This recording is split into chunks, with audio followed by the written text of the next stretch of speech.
Oi pessoal, então, como prometido para vocês, essa aula ela é o que eu coloquei aqui, inclusive como aula 4.5, que é uma aula apenas sobre resolução de questões de proteínas e enzimas. Então, essa aula é puramente opcional. Se você já sentir que está sabendo consideravelmente sobre proteínas e enzimas, vá para a próxima aula, que é a aula sobre ácidos nucleicos, também já gravada e já presente aqui. Então, vamos aqui resolver a primeira questão. As enzimas são catalisadores orgânicos e atuam na ativação das reações biológicas. Em relação às enzimas, podemos afirmar que seu poder catalítico resulta da capacidade de aumentar a energia de ativação das reações. Não, é justamente o contrário. As enzimas elas diminuem a energia de ativação das reações. Lembrando, o que é a energia de ativação? É o investimento inicial de energia livre que toda reação precisa ter para que haja a transformação de reagentes em produtos. E isso é o principal fator que determina a velocidade de uma reação. Como as enzimas acabam diminuindo esse investimento inicial, elas, portanto, aumentam a velocidade das reações. Logo, a A não está correta. São catalisadores eficientes a qualquer substrato. Errado. Nós vimos que enzimas são altamente específicas. Cada reação é catalisada por apenas um tipo específico de enzima. Atua em qualquer temperatura. Aqui nós já poderíamos marcar que está errado, pois sua ação catalítica independe da sua estrutura espacial. Muito pelo contrário. Enzimas são proteínas, na maioria dos casos, e como proteínas, vocês já estão cansados de saber, mas vamos lá. Para uma proteína ter uma função, ela precisa estar na sua conformação nativa, na sua estrutura tridimensional nativa, que depende da sua estrutura primária, que é determinada pelo DNA. Então, a qualquer temperatura, nós estamos falando sobre absolutamente temperaturas muito altas também. Então, temperaturas muito altas, nós vimos que podem desnaturar proteínas, levar à perda da conformação nativa dessas proteínas, pois leva à perda das interações que estabilizam a estrutura tridimensional dela. Então, dizer que a ação catalítica independe da estrutura espacial e que atua em qualquer temperatura é um absurdo. Sendo proteínas, por mudanças de pH, podem perder seu poder catalítico ao se desnaturarem. Perfeito. Lembrando que os principais fatores que determinam a estrutura tridimensional de uma proteína são o quê? Temperatura e pH. Mudanças muito bruscas de pH e temperatura podem levar à perda da conformação nativa de uma proteína. Então, uma enzima, por ser uma proteína, e a principal função dela é a catálise, mudanças de pH podem levar uma enzima a perder seu poder catalítico. E se a enzima, para realizar a catálise, precisa estar na estrutura tridimensional, se ela é desnaturada, ela perde essa estrutura tridimensional momentaneamente. Letra E. Não podem ser reutilizadas, pois reagem como substrato, tornando-se parte do produto. Muito pelo contrário. Uma enzima ela não é utilizada, ela não é consumida numa reação. Se numa determinada reação tiver 100 moléculas de enzima, ao final, depois de 1 hora, 3 horas, 12 horas, vai continuar tendo 100 enzimas. Elas não são consumidas, elas não fazem parte do reagente para se tornar o produto. O reagente, lembre, ele entra no sítio ativo da enzima e forma o complexo enzima-substrato, é formado o produto e o produto deixa o sítio ativo. A enzima ela não é consumida. Se no começo de uma reação eu tenho 100 enzimas, no final dela eu vou continuar tendo 100. Ok, vamos para a segunda questão. Os 4 tipos de macromoléculas biológicas estão presentes em aproximadamente todos os organismos nas mesmas proporções. Sobre estas moléculas, assinale a alternativa correta. Letra A. As vitaminas são triglicerídeos sintetizados no fígado e podem funcionar como coenzimas. Errado. Porque as vitaminas, elas, embora sejam divididas em hidrossolúveis e lipossolúveis, e algumas de fato tenham natureza lipídica, é errado dizer que vitaminas são triglicerídeos. Lembrando que triglicerídeos ou triacilgliceróis nada mais são do que uma classe dos lipídios. E vitaminas de fato podem funcionar como coenzimas, mas elas não são triglicerídeos. B. Os polissacarídeos, como a frutose e o glicogênio, são respectivamente compostos armazenadores de energia em plantas e animais. Errado. Primeiro porque a frutose não é um polissacarídeo, ela é um monossacarídeo, assim como a glicose e a galactose. E ela não é utilizada para armazenar energia em plantas. Quem faz isso é o amido. De resto, está certo. O glicogênio, de fato, é o composto utilizado para armazenar energia em animais. Lembrem que o fígado e o músculo, eles armazenam glicogênio para ser utilizado em situações de privação de glicose. Então, quando a glicose está baixa, esse glicogênio é quebrado e a glicose dele é disponibilizada para a célula utilizar para produzir ATP. Então, a B está errada. C. As proteínas têm, entre as suas funções, o suporte estrutural, a catálise e a defesa dos organismos. Correto. A catálise seria função das enzimas. A defesa dos organismos seria função dos anticorpos.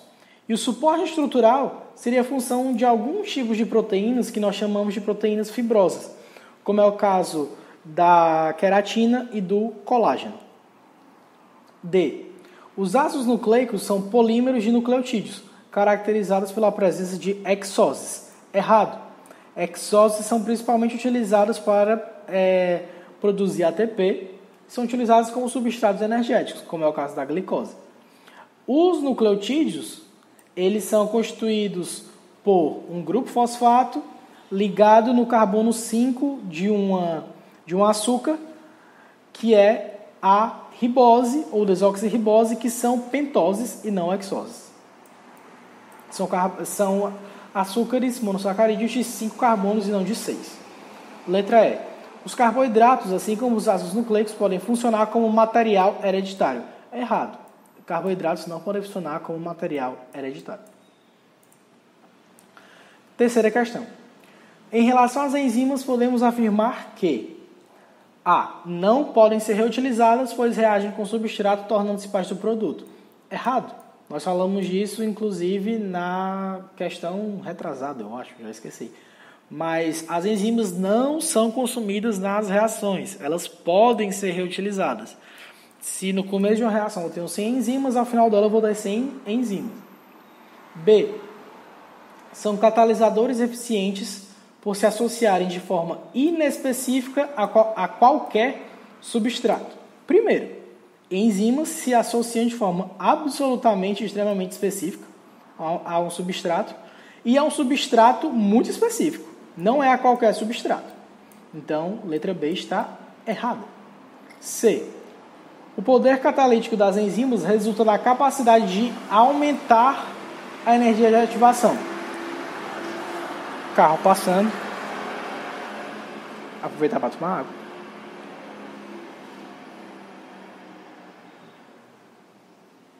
Errado. O poder catalítico resulta da diminuição da energia de ativação. D. Atua em qualquer temperatura. Já está errado. E. Sendo proteínas, por mudanças de pH, podem perder seu poder catalítico ao se desnaturarem. Correto. Já que enzima proteína, função depende da estrutura tridimensional, desnaturação é a perda dessa estrutura tridimensional nativa. 11. Quer dizer, quarta questão, eu acho, ou é a terceira. Enfim. Dezenas de milhões de átomos de elementos químicos unem-se e formam diferentes compostos orgânicos que constituem os seres vivos. Proteínas, glicídios é um sinônimo para carboidratos, e ácidos nucleicos. São exemplos desses compostos orgânicos. Em relação a esses compostos, analise as seguintes proposições. 1. Proteínas são compostos orgânicos constituídos por carbono, hidrogênio e oxigênio. Letra 2. O nitrogênio é um elemento comum tanto às proteínas quanto aos ácidos nucleicos. 3. Um elemento fundamental na composição de glicídios, como a glicose e a frutose, é o nitrogênio. 4. Algumas proteínas podem apresentar em sua composição metais, a exemplo, o ferro ou o magnésio. Então vamos lá. Primeira está incompleta. Proteínas são formadas o quê? Por um carbono central ligado a um hidrogênio, ligado a um grupo carboxila, ligado a um grupo amina e ligado nesse carbono central a um radical. Então, nas proteínas existe o quê? Carbono, hidrogênio, oxigênio e nitrogênio necessariamente. E em algumas proteínas, se você foi mais malandro e pensou direito, teve maldade no coração, sabe que algumas delas ainda apresentam enxofre, que é o caso da metionina e da cisteína. Então, mas a princípio, todas as proteínas devem ter o quê? Carbono, hidrogênio, oxigênio e nitrogênio. Então, a primeira está errada.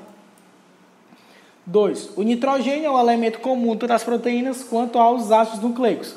Corretíssimo. Lembre que bases nitrogenadas não teria o nome base nitrogenada se não tivesse nitrogênio. Então, está correto.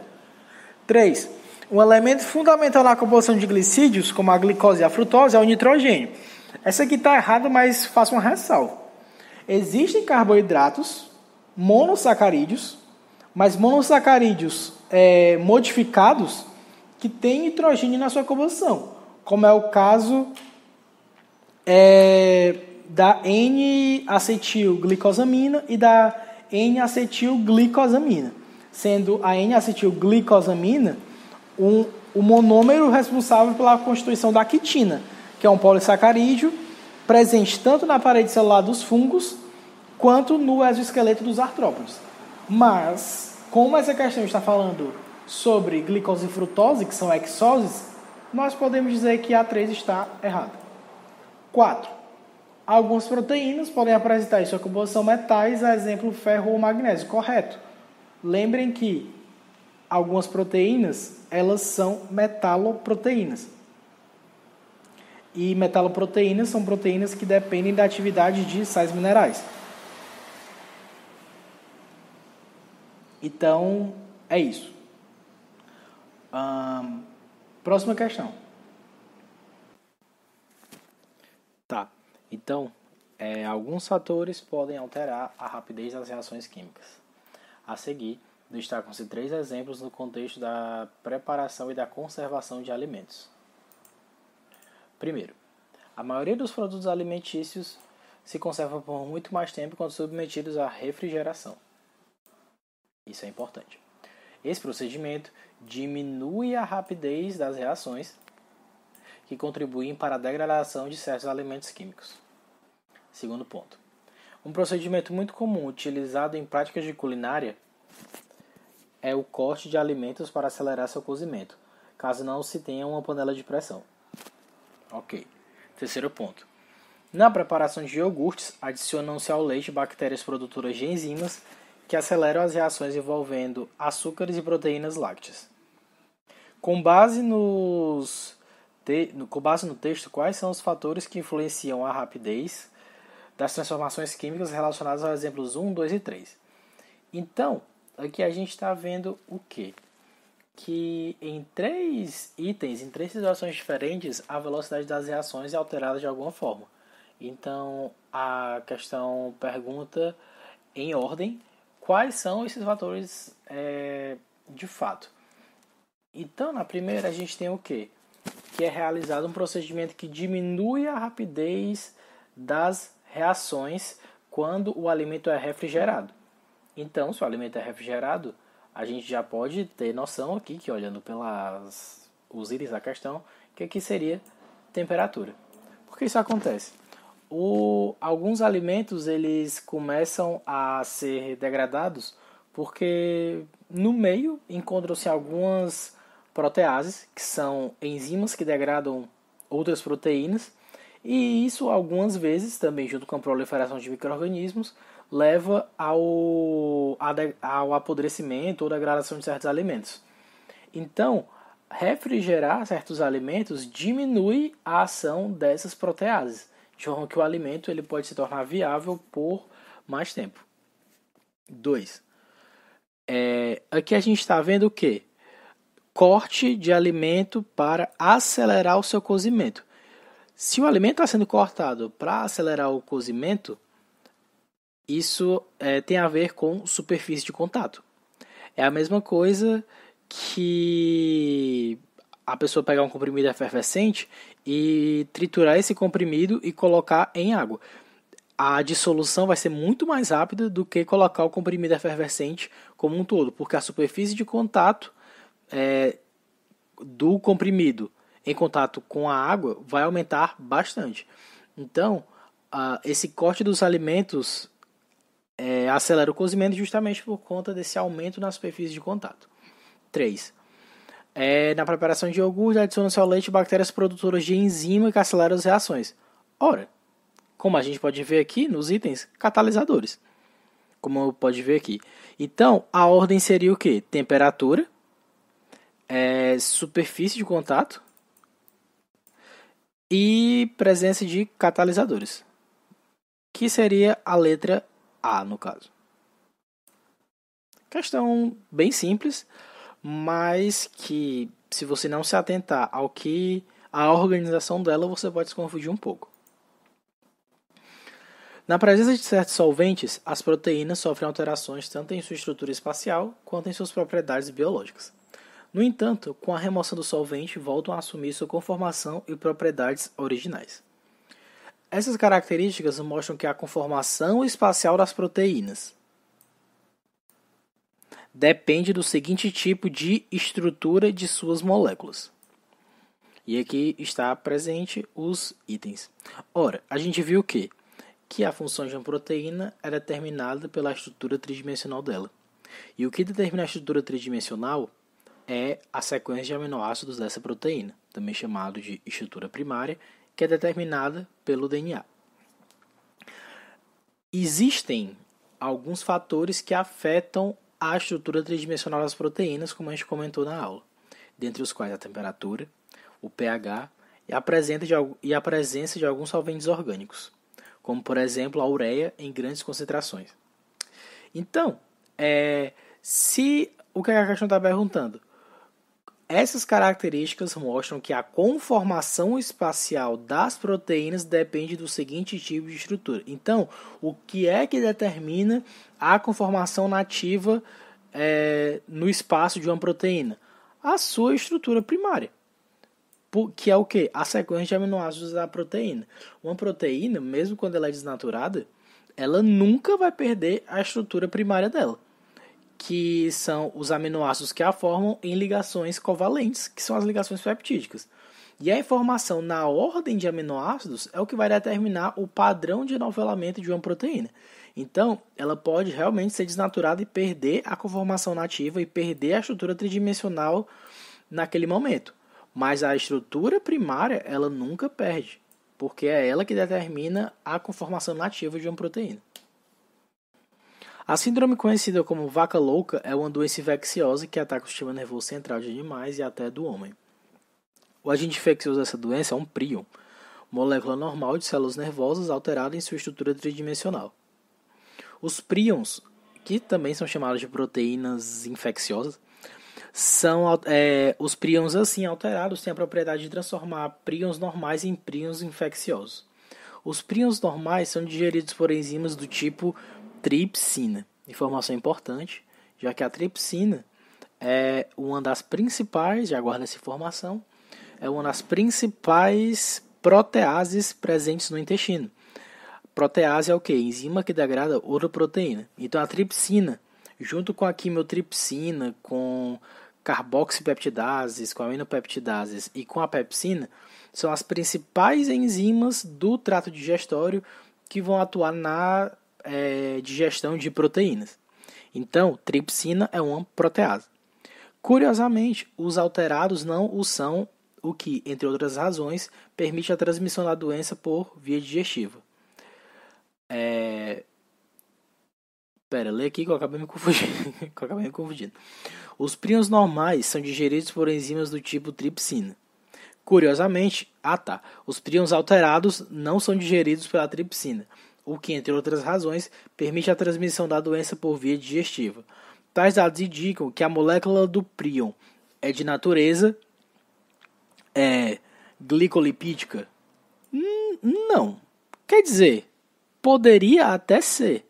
Quer dizer, glicolipídica não, li como se fosse glicopeptídica. Perdão. Glicolipídica não. O glicolipídica é o quê? É uma cadeia de carboidrato associada a um lipídio. É o que a gente pode chamar também de glicoconjugado. Um glicoconjugado não tem nada de porção proteica, então não tem como a tripsina atuar. Logo, está errada. B. Polipeptídica? Correto. Se a tripsina degrada, quer dizer que ali tem proteína, tem aminoácido. Então a tripsina ela vai clivar, vai quebrar ligações peptídicas entre aminoácidos específicos, que não vem ao caso dizer quais são agora. Basta dizer que a tripsina cliva ligações peptídicas e por isso ela digere proteínas. A resposta correta é a B. C. Polissacarídica não e D. Oligonucleotídica não. Enzimas que degradam polissacarídeos, elas no trato digestivo são principalmente as amilases, principalmente a amilase salivar, que é presente na saliva, e a amilase pancreática, já presente no intestino, e as que degradam oligonucleotídeos, que são moléculas maiores formadas por nucleotídeos, as enzimas que as degradam são nucleases. Cada vez mais, rações balanceadas têm sido utilizadas como alimento para um grande número de espécies de animais domésticos. Dentre os componentes destas rações, encontramos grande percentual de proteínas. Sobre proteínas, assinale a alternativa correta. São compostos formados por carboidratos, errado. B. São macromoléculas compostas de aminoácidos, que desempenham diversas funções no organismo, tais como a função de defesa, estrutural e catalisadora. Corretíssimo. Mas vamos ler as outras. C. São compostos orgânicos responsáveis pela transmissão da informação genética. Errado. Quem faz isso é quem? O DNA. Fazendo parte da constituição dos cromossomos. A C está falando sobre o DNA. Se a questão estivesse perguntando sobre os ácidos nucleicos, em especial o DNA, assinar a alternativa correta, a correta seria a C. Mas não é o caso. D. São compostos de tamanho muito pequeno, micromoléculas, e ocorrem em baixas concentrações dentro da célula. Claro que não. Proteínas são moléculas enormes e são as macromoléculas biológicas mais abundantes nos animais. A letra D, ela se refere a vitaminas e sais minerais, que de fato são compostos de tamanho pequeno e ocorrem em baixa concentração dentro da célula. Letra E. São substâncias de grande importância para os animais. Muitas representam fontes energéticas para as suas células. Errado. Porém, em situações de privação de alimento muito grande, as células podem utilizar o corpo carbônico dos aminoácidos para produção de energia. Mas isso não é comum. Não é natural. Quer dizer, não é o mais comum, perdão. Não é o mais comum, porque quais são os substratos energéticos de fato? São os açúcares e os lipídios, que são moléculas que conseguem gerar grandes quantidades de ATP. Os aminoácidos até podem gerar uma pequena quantidade de ATP, e eles só são utilizados para a produção de ATP em último caso. E eles, portanto, não são fontes energéticas. Eles quebram aquele galho, mas fonte energética é lipídio e carboidrato. Existem dois tipos principais de inibidores da atividade de uma enzima, os competitivos e os não competitivos. Os competitivos são aqueles que concorrem com o substrato pelo sítio ativo da enzima. A gente já viu isso na aula de enzimas. O exemplo que eu dei, inclusive, foi a de competição pelo sítio ativo da álcool desidrogenase, pelo etanol e pelo metanol. Então, vamos continuar aqui. Considere um experimento em que se mediu a velocidade de reação de uma enzima em função da concentração de seu substrato. Se a gente está falando velocidade em função da concentração do substrato, a gente aqui já pode montar o gráfico tradicional que representa a velocidade de atividade de uma enzima, em que no eixo Y a gente representa a velocidade e no eixo X é a concentração de substrato. À medida que a gente anda para a direita, nesse gráfico aqui, a gente vai aumentando a concentração de substrato, e à medida que a gente sobe nesse gráfico, a gente vai aumentando a velocidade da reação. Então, esse experimento mediu a atividade de uma enzima em 3 situações: na ausência de inibidores, na presença de concentrações constantes, ou seja, não se aumentou a concentração de um inibidor competitivo, e na presença de concentrações constantes de um inibidor não competitivo.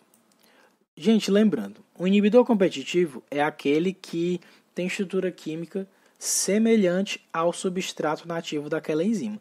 E por isso ele pode sim acabar se encaixando, quando em grandes quantidades, no sítio ativo da enzima. O inibidor não competitivo é aquele que se liga ao sítio alostérico da enzima, causa uma mudança conformacional nela, de forma que ela ou passa a interagir muito pouco com o substrato nativo dela, ou não interage de forma alguma. Isso, então, reduz drasticamente a eficiência da enzima. Enquanto que na presença de um inibidor competitivo, para a gente contornar essa situação, essa inibição, basta a gente aumentar a concentração do substrato nativo daquela enzima. Certo, continuando. A curva 1 corresponde aos resultados obtidos na ausência de inibidores. Tá aqui a curva 1. Nessa curva 1 a gente vê o quê? É aquela curva tradicional que eu mostrei para vocês na aula de enzimas. A concentração do substrato vai aumentando, e à medida que a concentração do substrato aumenta, aumenta também a velocidade da reação. Entretanto, chega um ponto em que todas as enzimas presentes naquela solução são ocupadas, têm o seu sítio ativo ocupado. Então, essa reação alcança a velocidade máxima. Não adianta a gente adicionar mais substrato, porque todas as enzimas presentes ali estão com seus sítios ativos ocupados. Aqui só continuaria aumentando como se a gente colocasse mais enzima. Então tá. Então, o que a questão está perguntando? As curvas que representam a resposta obtida na presença de um inibidor competitivo e na presença de um não competitivo estão respectivamente representadas pelos números. Ok. Então aqui a gente pode ver que nesse gráfico, deixa eu apagar aqui para ficar melhor, a gente pode ver que nesse gráfico mostra 4 curvas. Vai importar aqui para a gente só a 1, a 2 e a 3. Ele quer saber qual delas é um inibidor competitivo e qual é um inibidor não competitivo. Ora, analisando a curva 2, a gente vê que, no final das contas, chega um certo momento em que a velocidade máxima acaba se equiparando. Como assim velocidade máxima? Ora, chega um ponto em que não importa o quanto de concentração de substrato a gente adicione, a velocidade não vai se alterar. Quando chega nesse ponto de saturação, a gente diz que foi alcançada a velocidade máxima. Quando a gente adiciona um inibidor competitivo, a velocidade máxima não é alterada. Por quê? Porque para a gente contornar aquilo, basta a gente adicionar mais substrato. Então, o que a gente está vendo aqui? Que se for comparar a curva 1 com a curva 2, quando chega um ponto em que essa curva 2 alcança a velocidade máxima, que tem valor, digamos assim, nessa mesma região, perdão aqui pela mão torta, mas que é nessa mesma região da curva 1, a diferença é que Para a curva 2 alcançar essa velocidade máxima, a gente só alcança ela nessa concentração aqui de substrato. Enquanto para a curva 1, a gente alcançou com uma concentração de substrato bem menor. Com base nisso, se a velocidade máxima, o valor, não se altera, mas eu preciso de uma maior concentração de substrato para alcançar essa atividade máxima, essa curva é característica de inibição competitiva, porque não teve alteração na estrutura tridimensional da enzima. Já observem aqui, deixa eu apagar aqui de novo. Deixa eu só repetir para ficar melhor. Então, a gente vendo aqui o gráfico 2, a gente vê que demora mais para alcançar a velocidade máxima.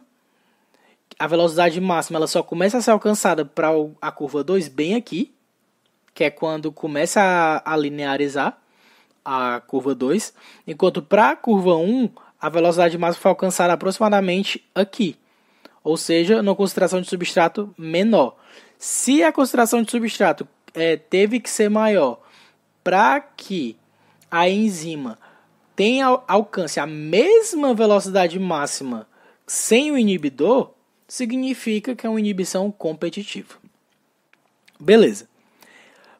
Lembrem o que eu falei da inibição não competitiva, que ela reduz a eficácia da enzima, porque ela vai alterar a estrutura tridimensional dela, o que vai alterar o sítio ativo, o que acaba prejudicando a reação enzimática.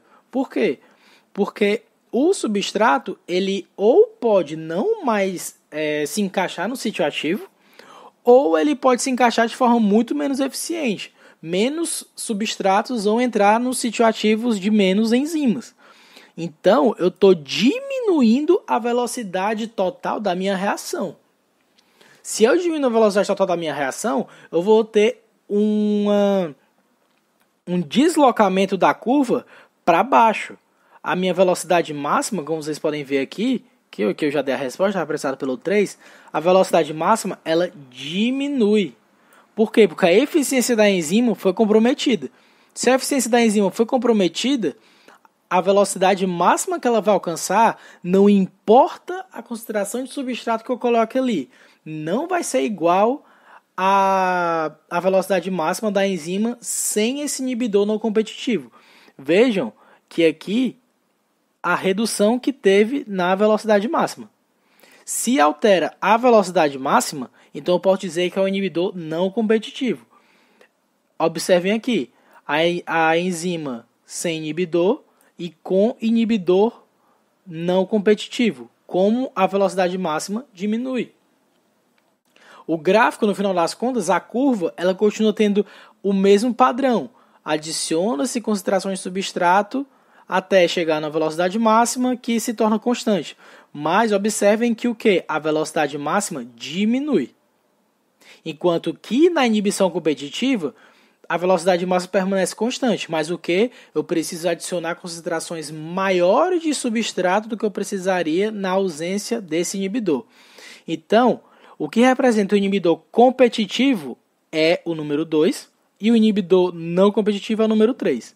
Então, a correta é a letra B. Vamos lá. O bom funcionamento de nosso organismo depende em parte de rotas metabólicas correlacionadas e controladas. Glicose, lipídios e proteínas podem servir como fontes energéticas para o nosso corpo.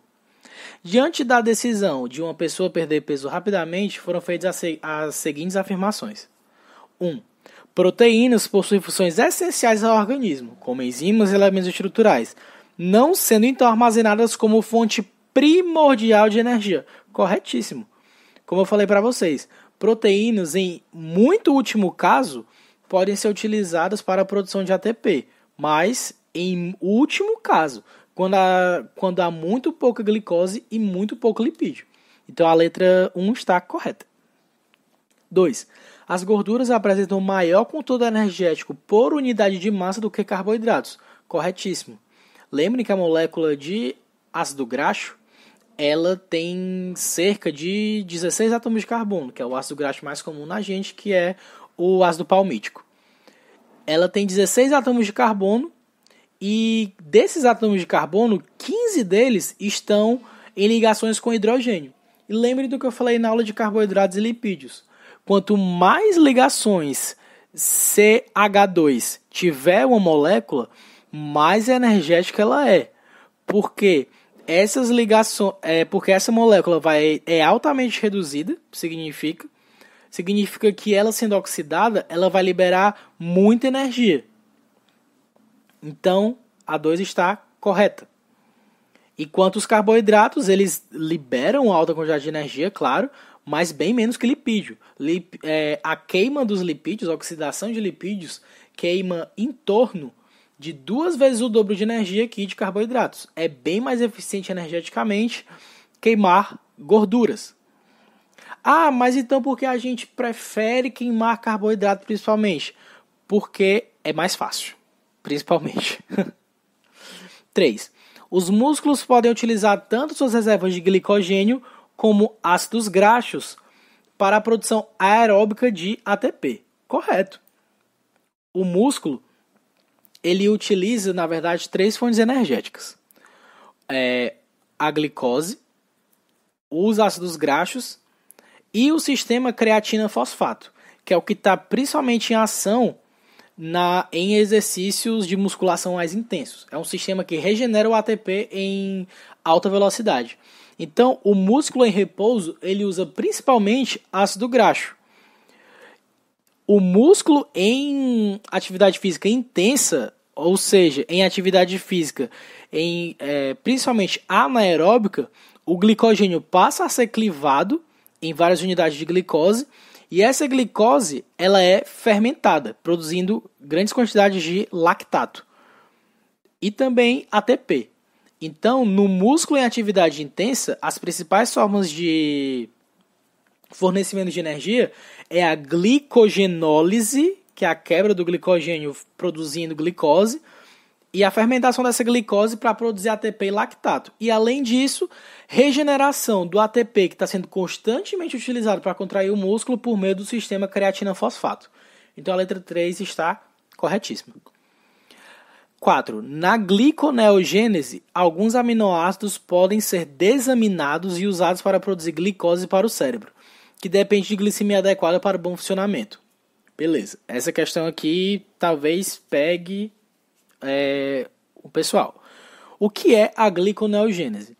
A gliconeogênese é uma rota metabólica que ela leva à produção de glicose, como o próprio nome já diz, gliconeogênese. O que é isso? Gênese é produção, formação de glicose nova formação de glicose. Então, o que é que a gliconeogênese faz? Ela utiliza compostos que não são carboidratos para a produção de carboidratos, principalmente da glicose. Então, ela pode pegar alguns aminoácidos, pode pegar glicerol, pode pegar lactato e, por meio desses compostos, quem faz gliconeogênese principalmente é o fígado. Então, o fígado pega esses compostos, esses aminoácidos, o lactato e o glicerol, e alguns outros compostos também, como o oxalacetato do ciclo de Krebs, e usam esses compostos para produzir glicose e jogar essa glicose no sangue quando a glicose no sangue está baixa. E por que essa glicose no sangue, a nossa glicemia, tem que estar constantemente numa faixa adequada? Porque tem certos tecidos, como o cérebro, que só usam glicose como fonte energética. O cérebro não pode utilizar ácido graxo. E quando a glicose está baixa, o cérebro também ele vem a utilizar corpos cetônicos, que é outro tipo de composto feito pelo fígado e exportado para o sangue para ser utilizado em outros tecidos. Mas, enfim, isso aqui está correto, então. Porque na gliconeogênese, ela ocorre em situações de quê? Em situações de jejum prolongado e em situações de indivíduos diabéticos não tratados. Então, se falta glicose, se falta glicose no sangue, a glicose no sangue está baixa, isso é um sinal para que o fígado realize a gliconeogênese. Então, todas as respostas aqui estão corretas. 1, 2, 3 e 4. Certo. Questão próxima. As proteínas observadas na natureza evoluíram pela pressão seletiva para efetuar funções específicas e suas propriedades funcionais dependem da sua estrutura tridimensional. Nada de novo para vocês. Sobre essas moléculas, é correto afirmar que a estrutura tridimensional das proteínas surge porque sequências de aminoácidos em cadeias polipeptídicas se enovelam a partir de uma cadeia novelada em domínios compactos com estrutura tridimensional específicas. Corretíssimo. Aqui fala sobre a dependência da estrutura primária para a formação de uma estrutura tridimensional. Então a A já está correta. B. As cadeias polipeptídicas das proteínas são normalmente compostas por 20 aminoácidos diferentes, correto, que são ligados não covalentemente, incorreto, durante o processo de síntese pela formação de uma ligação peptídica. A única coisa aqui que está errada é ligados não covalentemente. Ligação peptídica é uma ligação covalente. C. As interações que governam o enovelamento e a estabilidade das proteínas são interações não covalentes, forças eletrostáticas, interações de Van der Waals, pontes de hidrogênio e interações hidrofóbicas. Essa questão ela não está completamente errada, mas ela está incompleta. Por quê? E tem uma certa confusão nela. Por quê? As interações não covalentes já são todas essas que a questão cita. As forças eletrostáticas, Van der Waals e tudo mais. Todas essas interações elas são não covalentes. Então não tem sentido citar interações não covalentes e logo citar de novo todas elas como se essas interações aqui não fossem não covalentes. E além disso, em algumas proteínas ainda tem outro tipo de ligação que estabiliza a estrutura tridimensional dela, que é as pontes de sulfeto, principalmente entre resíduos de cisteína, e é um tipo de ligação covalente. Então essa C ela está estranha e está incompleta. D. Os 20 aminoácidos que compõem proteínas possuem em comum somente o carbono alfa e o grupamento amino. Incorreto total. Ele possui 3 itens em comum entre todos esses 20 aminoácidos, que é o quê? O grupo amina, o grupo carboxila e o hidrogênio. O que muda é só o radical. Então nessa aqui a mais correta seria a letra A. Boa parte das proteínas são classificadas como enzimas e apresentam um papel importante no processo de aumento da velocidade das reações. Sobre as enzimas do corpo humano, é correto afirmar: A. Apresentam capacidade de suportar grandes variações de pH, solubilidade e temperatura sem perder as suas características funcionais. Errado. Lembrem da dependência das proteínas de pH e temperaturas em faixas estreitas. B. Em geral, uma mesma enzima pode apresentar diferentes aplicações, trabalhando com um grande número de substratos. Errado, gente. Uma enzima ela funciona para um substrato específico. Então, a B está errada. Mas vamos continuar aqui. Essa flexibilidade é dada pela capacidade das enzimas em alterar sua conformação de acordo com o substrato. De fato, quando o substrato chega no sítio ativo, isso leva a uma mudança de conformação leve na estrutura da enzima, que é o que teoriza a teoria do modelo do encaixe induzido, mas é para um tipo específico de substrato. C. As enzimas apresentam alta especificidade, correto, com seu respectivo substrato, devido às características químico-estruturais do sítio de ligação gerada pela estrutura tridimensional da própria enzima. Perfeito. Então, a estrutura tridimensional da enzima é por conta dela que ela vai ter atividade. D. As enzimas apresentam a característica de sinalizar e desencadear respostas fisiológicas a partir de seu reconhecimento por um receptor. Em geral, são produzidas em algum tecido específico, diferente daquele onde se desencadeiam as respostas. Não, gente, isso aqui está falando sobre hormônios de natureza peptídica, como a insulina e o glucagon. Tá errado. As enzimas apresentam a capacidade de serem reguladas somente pelos produtos diretamente formados pela sua atividade, em um processo denominado retroalimentação negativa. Não. Alguns outros compostos, não só aqueles que são produzidos pelas enzimas, também podem regular a atividade delas de forma alostérica. Então, essa aqui está errada. Hormônios, inclusive, podem regular a atividade de algumas enzimas. Na célula, as enzimas realizam importante função na realização das reações químicas. Com relação aos fatores que alteram a velocidade, assinale o que for correto. 1. Aumentando a concentração de moléculas de enzima, a velocidade da reação aumenta, desde que haja quantidade de substrato suficiente para receber as enzimas. Super correto. 2. Aumentando a concentração de substrato, aumenta-se a velocidade de reação até o momento em que haja saturação de ocupação do sítio ativo das enzimas. Também super correto, que foi aquilo que a gente viu. À medida que a gente aumenta o substrato, a velocidade da enzima aumenta. Sempre? Não. Chega um momento em que todas as enzimas da solução são ocupadas e a velocidade se mantém constante, não importa o quanto mais de substrato você adicione. Nesse ponto, a gente diz que a enzima atinge a velocidade máxima, que é o ponto de saturação dela. 4. Variações na temperatura não alteram o funcionamento enzimático. Errado. No mecanismo de retroinibição, também chamado de mecanismo de feedback negativo, o excesso de uma substância inibe sua própria produção. Correto. O que é isso? A gente vai ver isso lá em fisiologia. Mas, vamos supor que a gente tem a reação A produzindo B catalisado pela enzima X.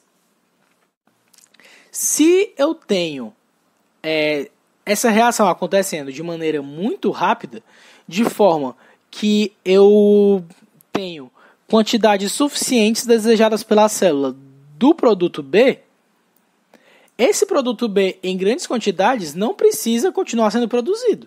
Por quê? Porque ele já está em quantidades adequadas, já está em quantidade suficiente.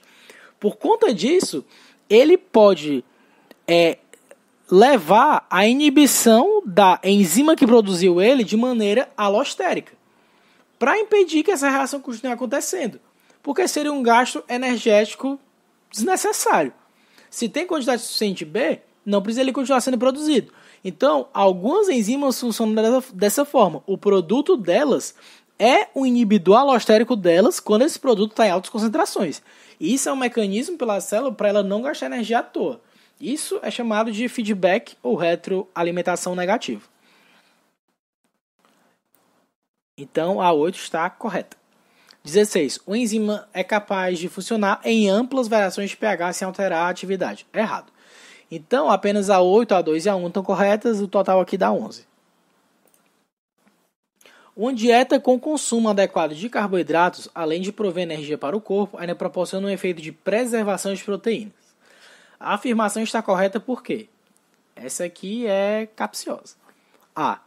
Os carboidratos armazenados sob a forma de gordura corpórea constituem uma barreira protetora às proteínas armazenadas no... Peraí. Carboidratos não são armazenados na forma de gordura corpórea. Carboidratos em excesso podem levar à produção de lipídios, mas a forma como os carboidratos são armazenados é na forma de glicogênio. Então a A já está errada.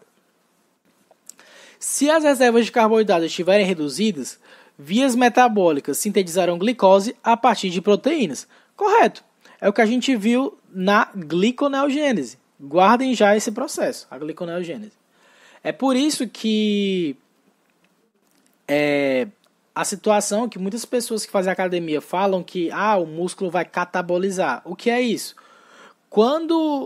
Se a pessoa não se alimentar corretamente depois de um exercício físico muito intenso, a glicemia abaixa e o músculo, por conta de ter grandes quantidades de proteína, essas proteínas começam a ser utilizadas para serem quebradas e produzirem glicose a partir do corpo carbônico delas. Então, o músculo acaba perdendo a massa de proteínas e a pessoa fica menos musculosa. Então, é isso que algumas pessoas em academia falam que é fazer o catabolismo, né, digamos assim. Então, a B está correta. C. As enzimas que quebram carboidratos interrompem a ação de outras enzimas que desnaturam proteínas. Não.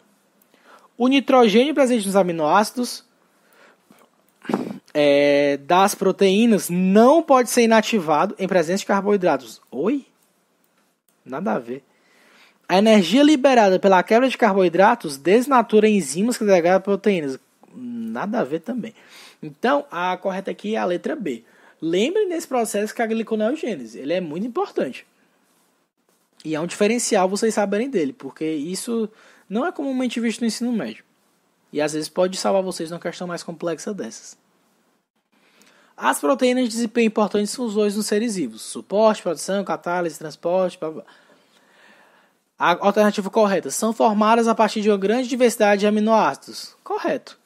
B. Resulta de ligações de natureza iônica entre aminoácidos. Não, gente.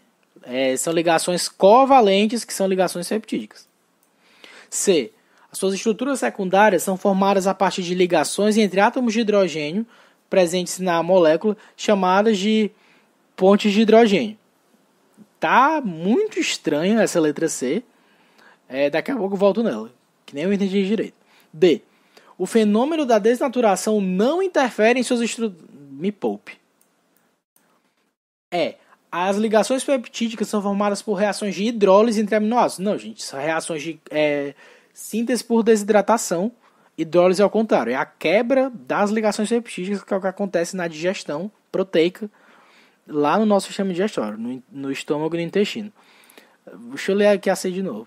Suas estruturas secundárias são formadas a partir de ligações entre átomos de hidrogênio presentes na própria molécula, chamada de ponte. Ah, tá. Não, então. As ligações de hidrogênio são as principais tipos de ligação que estabilizam as estruturas secundárias. Mas ligações de hidrogênio se dá entre átomos de hidrogênio? Não.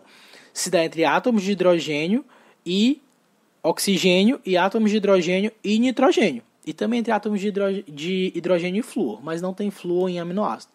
Então a letra C está errada.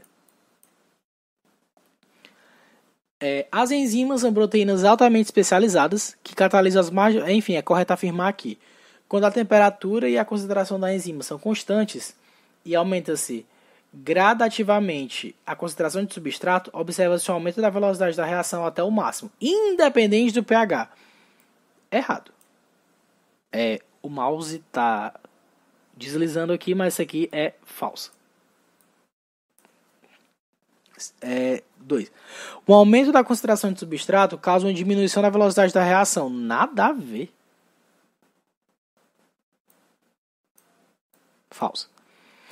O aumento da temperatura provoca um aumento na velocidade da reação até um certo ponto, quando ocorre uma queda na atividade com as consequências de sua desnaturação, certo? Aumentando a velocidade até certo ponto, a velocidade da reação aumenta, até chegar no ponto de atividade máxima, no ponto ótimo. A partir daí, a atividade começa a cair. A velocidade de uma determinada reação enzimática está associada ao pH, correto? Sendo que cada enzima tem um pH ótimo de atuação, correto? A atividade de uma determinada enzima é inibida irreversivelmente por um mecanismo chamado de inibição competitiva, na qual o inibidor tem forma semelhante do substrato. Errado. É pela inibição não competitiva. A inibição competitiva, ela pode ser reversível. Basta que a gente aumente a concentração de substrato. Então, primeira e segunda são falsas e 3, 4 e 5 são verdadeiras. Penúltima questão.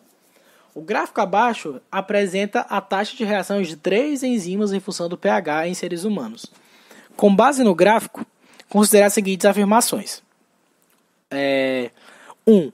Cada enzima catalisa sua reação em taxa máxima em um pH específico. Correto. A gente observa aqui que o quê? A pepsina, que mostra essa primeira curva aqui, o ponto máximo de atividade dela é em qual pH? pH 2.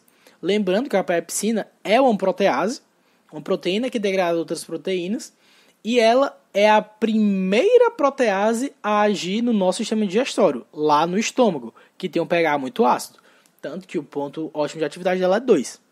A amilase salivar, o pH ótimo dela é aproximadamente 7. Ela é presente na nossa cavidade bucal, na saliva, e ela que inicia a digestão de carboidratos.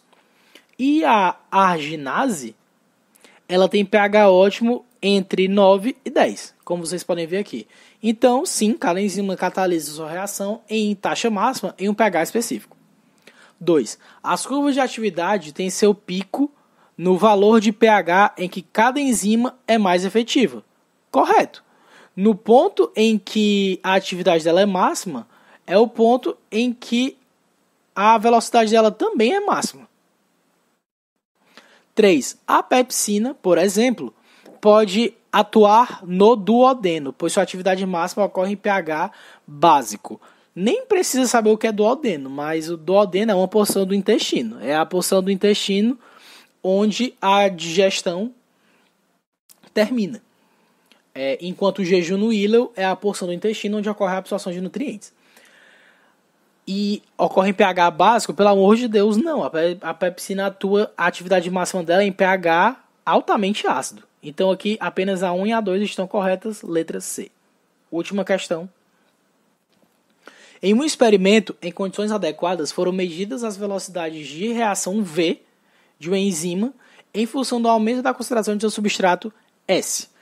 Lembrem-se sempre do gráfico velocidade em função da concentração de substrato, em que no eixo Y é a velocidade da enzima e no eixo X a concentração de substrato. Em uma enzima tradicional, qual é o comportamento que a gente observa? A formação de uma hipérbole. Desse jeito. O gráfico a seguir indica variações de 1 sobre V em função de S. Ou seja, isso aqui pega o incauto. Por quê? Porque aqui a gente não está tratando o gráfico tradicional. A gente está tratando o gráfico com a velocidade invertida. É 1 sobre a velocidade. A velocidade está ao contrário. Então, o que é, no lugar de ser velocidade em função da concentração de substrato, é 1 sobre a velocidade, ou seja, velocidade inversa sobre a concentração de substrato. Então, aqui são mostradas 4 curvas e a questão pergunta qual curva representa o resultado experimental, que é o quê? Medir a velocidade da enzima em função do aumento da concentração de substrato. Se no eixo Y está 1 sobre V, ou seja, o inverso da velocidade, o que é que a gente vai esperar? Que o gráfico se comporte ao contrário do que era o que a gente tinha. Então, à medida que a gente aumenta a concentração de substrato, a velocidade vai aumentar. E se a velocidade aumenta à medida que a gente aumenta a concentração de substrato, como a velocidade aqui está no denominador, à medida que a gente aumenta o valor de velocidade, o denominador vai ficando maior. E à medida que o denominador vai ficando maior, esse valor vai ficando cada vez... vai ficando cada vez menor. Então, à medida que a gente aumenta a concentração de substrato, a velocidade também aumenta. Só que como aqui é 1 sobre a velocidade, o denominador vai ficando cada vez maior. E um denominador grande, 1 sobre esse valor grande, vai ficando cada vez menor. Então, a curva que melhor representa isso é a da letra Z, que nós podemos ver que inclusive é o contrário dessa aqui, que seria representada dessa forma. Então, vejam que a letra Z ela é